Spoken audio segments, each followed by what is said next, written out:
Hi guys, Jeff Clark, Sorcerer's Apprentice. You know, I hear a lot of gurus, people like me that teach selling online, who say that retail arbitrage is dead. You can't make any money flipping things from retail stores. And you know what I say? You just keep on preaching it, guys. Meanwhile, I'm running to the store and I'm going to make some cash. So that's exactly what I did yesterday. I went to Meijer and I made some cash. Now, you guys hear me talk a lot about Meijer. I don't want you to get the idea that Meijer is the only store where you can make money. You know, there's nothing magic about Meijer. It's a great place. You know, they have great markdowns.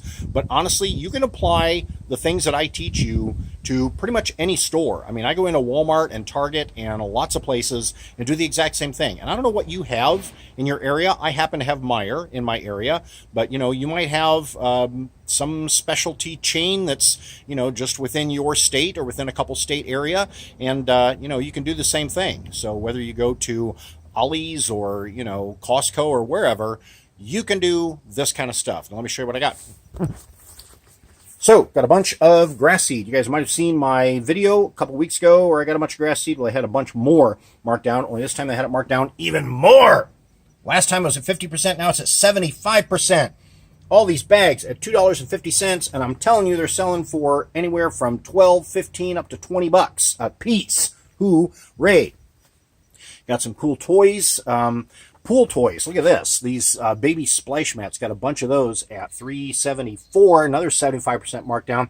These swim vests, I was really impressed with these. They're at a 75% markdown, and they had rank, but they had no sellers. Now that tells us there is demand and there's no supply. Hooray! I get to be the only supply. Speaking of rank and no sellers, check this out. Bissell Pee-Free Pet Urine Eliminator Kit. What a great idea for a product. Who wouldn't buy this? It's got a little black light pee detector. Oh my gosh. This is like, you know, CIA level pee detection kind of stuff. Anyway, it's at a 50% markdown, but again, this had rank and no sellers. So it's ranked like 300,000 in pets, which is, yeah, it's a little high. But hey, with no sellers, you know, I'm going to price this.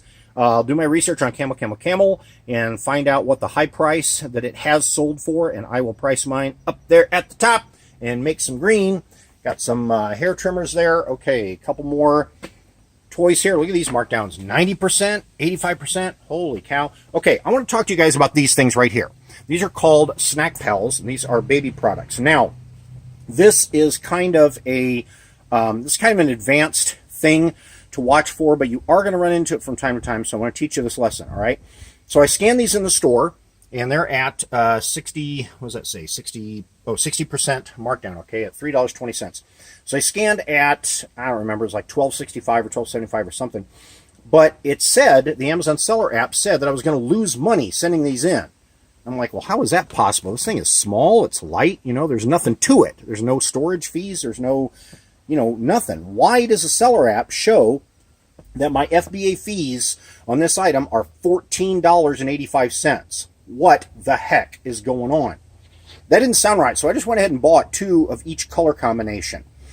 And when I got them home, I opened up the listing, and if you go to the details, it said that the size on this was 20 inches by 19 inches by 8 inches.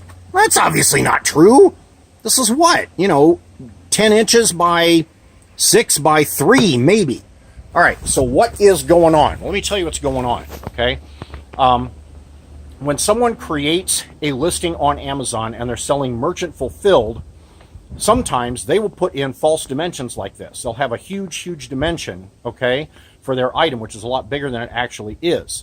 Now, that accomplishes 2 things for them. It's kind of an unscrupulous tactic, and I would encourage you guys not to do it if you ever create an Amazon listing. Be accurate with your measurements, okay? So what this does is 2 things. First of all, it discourages people from sending them in FBA. You know, if I'm just trusting the app, I'm going to scan that and go, oh, losing money, moving right along, right? But the other thing that it does is they can charge huge amounts for shipping, because it also said that this was like a 8-pound, 9-pound item. Well, that's not true either. It's like 6 ounces, okay?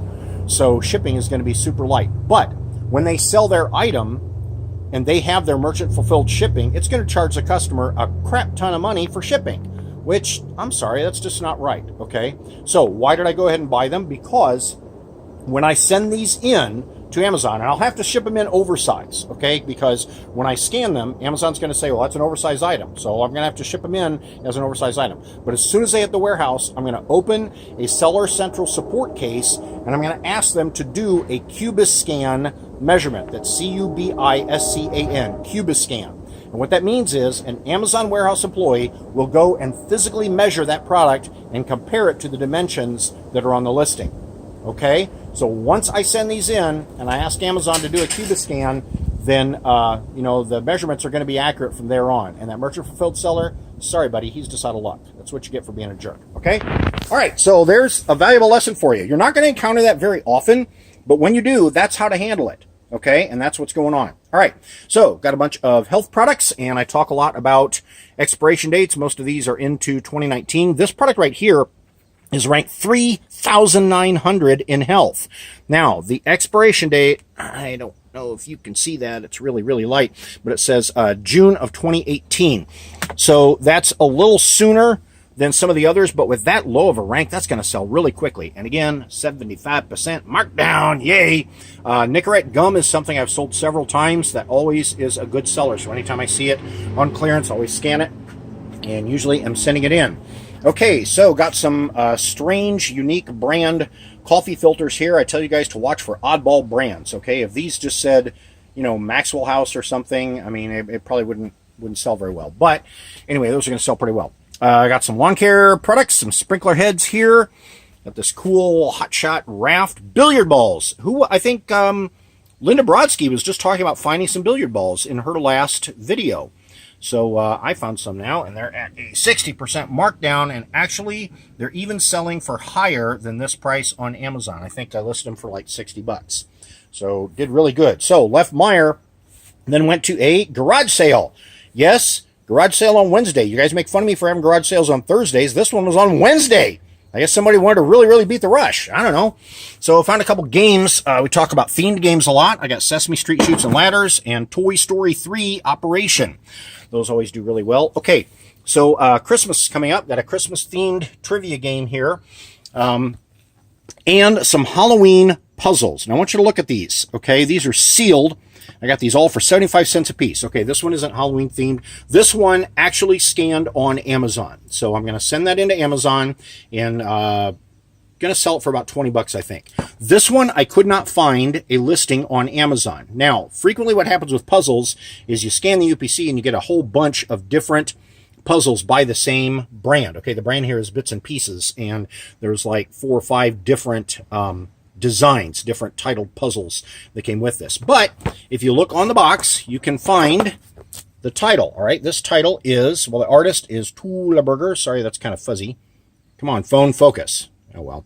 Anyway, the artist is Tulaberger, and the title is Halloween on Royal York. Sounds a little pretentious, but it is kind of a cool picture. And this is the beginning of September, so Halloween is coming up really soon. Still, even typing in the title, I could not find a listing on Amazon. There's one on eBay that is unsold. But I think since I have 3 of these and they're all sealed, I may just create an Amazon listing, because I think I can sell these for probably 35, 40 bucks. I might even sell them for the magic price of $42.75. I don't know. But I don't create Amazon listings very often, especially if it's just onesie twosie stuff, which is a lot of what I get. But I've got 3 of these, and if I'm going to sell them for 35 a piece, that's $100, right? That's worth my time creating an Amazon listing. So I think I may do that. And yeah, I got a SpongeBob TV back here, paid $1 for that, and I will sell that for probably 25. Okay, so my total bill at Meijer was $525.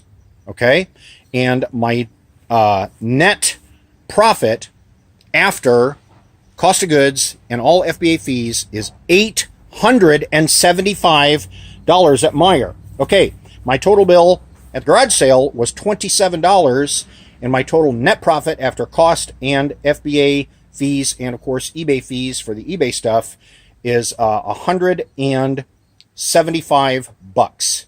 So, total cost is $560. Total net is $1,100. No, that's not right. 875 and 165, 9. That's a little over $1,000. Still, that's pretty dang good, isn't it? That was a fun day of sourcing. Retail arbitrage is not dead.